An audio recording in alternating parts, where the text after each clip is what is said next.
বানে গৰকা সোণাৰীৰ বিভিন্ন গেৰেজত যুদ্ধকালীন ব্যস্ততা।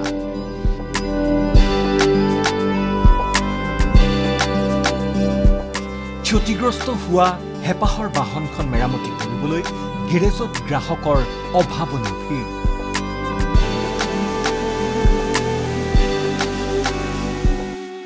দিন ৰাতি একাকাৰ কৰি বাহন মেৰামতিত ব্যস্ত মেকানিকসকল।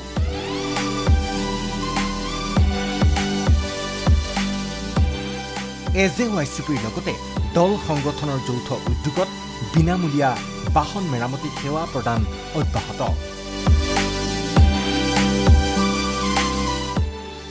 বানৰ পাছত এইসকল লোক বৰ্তমান সাংঘাতিক ব্যস্ত। তেওঁলোক বাহনৰ মেকানিক। পুৱাৰ পৰা নিশালৈ ব্যস্ততাৰ অন্ত নাই।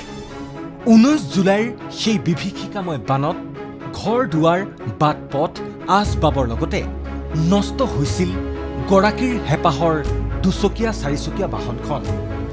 বানাক্ৰান্তক মৰমৰ বাহনখন মেৰামতি কৰি উভতাই দিবলৈ এতিয়া দিনে নিশাই কষ্ট কৰিছে মেকানিকসকলে। মোটামুটি 30-40খনমান ৰিচিভ কৰি লোৱা হৈছে আৰু এই সময় নাই। সময় আপোনাৰ ৰাতিপুৱাৰ পৰা তুমি ৰাতি 12টা-1টা বাজিবলৈ আছে। চব পানীত ধোৱা বস্তু ন, আপোনাৰ ধৰক এতিয়া চব ৱাৰিঙৰ খেল হেৰে। ইচেম হওক, বিচেম হওক, কণ্ট্ৰলাৰ হওক, লক ছেট হওক, কিবা কিবি অকৰণ প্ৰকৰণটো গৈয়ে থাকে।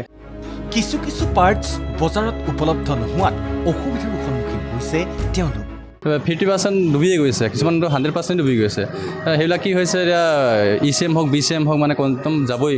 বেটেৰী টাৰ্মিনালটো লগোৱাই দিয়া থাকে ন, লগাই থাকিলে চব চাৰ্কিট হৈ থাকে, মানে কাৰেণ্ট পাই থাকে, চাৰ্কিটবিলাক তেনেকৈ গুচি যায়। সেইবিলাক চাৰ্কিটটো নতুন নলগালে আপোনাৰ কাষ্টমাৰ আকৌ নেক্সট টাইম চলাব নোৱাৰিব। এইখন কাষ্টমাৰ কিমানখনমান উলিয়াই দিয়া হৈছে এতিয়ালৈকে? মই 10খনমান হ'ল চাগে। বানৰ কবলত নিজৰ মৰমৰ বাহনখন ডুব যোৱাত পানী শুকোৱাৰ পাছত এতিয়া গেৰেজলৈ ঢপলিয়াই আহিছে বাহনৰ গৰাকীসকল। গেৰেজতো এক প্ৰকাৰে ঠাইৰ অভাৱ হৈছে ক্ষতিগ্ৰস্ত বাহনসমূহ ৰাখিবলৈ। তাৰোপৰি সোণাৰীৰ দৰে সৰু চহৰত বাহনৰ তুলনাত সীমিত মেকানিকৰ সংখ্যাও। বস্তুৰ কাৰণে কিছুমান প্ৰব্লেম হৈছে অলপ, আৰু বস্তু কিছুমান পাবলৈ নাই। ধৰি লওক যেনেকৈ ইলেক্ট্ৰনিক বস্তু কিছুমান শ্বৰ্ট হৈছে, মানে বহুত টাইম লাগিছে কৰিবৰ কাৰণে। 15 দিন 20 দিন এনেকৈ টাইম লাগি গৈছেগৈ। ইফালে বন্যাক্ৰান্তই মৰমৰ দুচকীয়া বা চাৰিচকীয়া বাহনখন মেৰামতি কৰিবলৈ ধন খৰচ কৰিবলগীয়া হোৱাৰ বিপৰীতে অসম জাতীয়তাবাদী যুৱ ছাত্ৰ পৰিষদৰ সহযোগত হাজোৰ তালুকদাৰ অটো ৱৰ্কছ নামৰ প্ৰতিষ্ঠানটোৱে সোণাৰীত বাহন মেৰামতিৰ বাবে আৰম্ভ কৰিছে বিনামূলীয়া মেৰামতি শিবিৰ। বানাক্ৰান্তই বিভিন্ন গেৰেজত তেওঁলোকৰ মৰমৰ বাইকখন বা গাড়ীখন ভাল কৰিবলৈ ভিৰ কৰা সময়তে আচলতে সম্পূৰ্ণ বিনামূলীয়াকৈ বানাক্ৰান্তৰ কাষত থিয় দিছে সেই তালুকদাৰ অটো ৱৰ্কছে। ইতিমধ্যে 200ৰো অধিক বানত বুৰ যোৱা দুচকীয়া বাহন মেৰামতি কৰি গৰাকীক গতাই দিছে প্ৰতিষ্ঠানটোৱে। আজি সোণাৰীত আমাৰ দ্বিতীয় দিন। প্ৰথম দিনা আমি প্ৰায় 70-80খনমান আমি ডেলিভাৰী দি দিছোঁ। ৰাইজক সহায় কৰিবলৈ পাই আমি নিজেই আনন্দিত হৈছোঁ।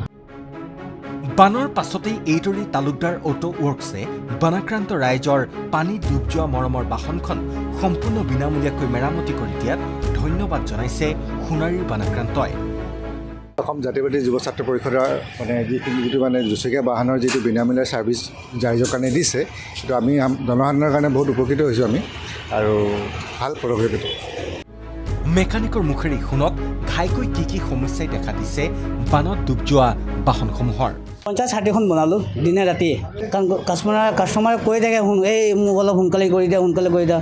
তো ৰাতিয়ে দিনে কৰি 50-60খন বনাই দিলোঁ। ইঞ্জিনত মবিল সোমাই যায়, তাৰপিছত টেংকিত পানী সোমাই যায়, এয়াৰ ফিল্টাৰ চেঞ্জ কৰিব লাগে, কাৰ্বেটাৰ চাফা কৰি দিব লাগে। এইখিনিয়ে মেজৰ কাম কৰি দিলোঁ আৰু এইখিনি কৰি দিয়াৰ লগে লগে আপোনাৰ চলি থাকে আৰু বাইকখন হৈ যায় আৰু। বান ক্ষতিগ্ৰস্ত ৰাইজক সকাহ দিয়াৰ উদ্দেশ্যে সোণাৰীত এই প্ৰশংসনীয় পদক্ষেপ গ্ৰহণ কৰা হৈছে। তালুকদাৰ অটো ৱৰ্কছে চেণ্ট্ৰেল বেংক এমপ্লয়িজ এছ'চিয়েশ্যনৰ সহযোগত 300ৰো অধিক বাহনৰ মবিল, প্ৰয়োজনীয় পাৰ্টছ আদি সম্পূৰ্ণ বিনামূলীয়াকৈ যোগান ধৰি মেৰামতি কৰি দিছে। বান সাহায্য প্ৰদানৰ নামত একাংশই অঘোষিত প্ৰতিযোগিতাত অৱতীৰ্ণ হোৱা বুলি চৰ্চা চলাৰ সময়ত তালুকদাৰ ব্ৰাদাৰ্ছ আৰু এজেৱাইচিপিৰ এই পদক্ষেপে লাভ কৰিছে ব্যাপক সমাদৰ। সোণাৰীৰ পৰা মিতুপৰ্ণ গগৈ ৰিপৰ্ট, ND24।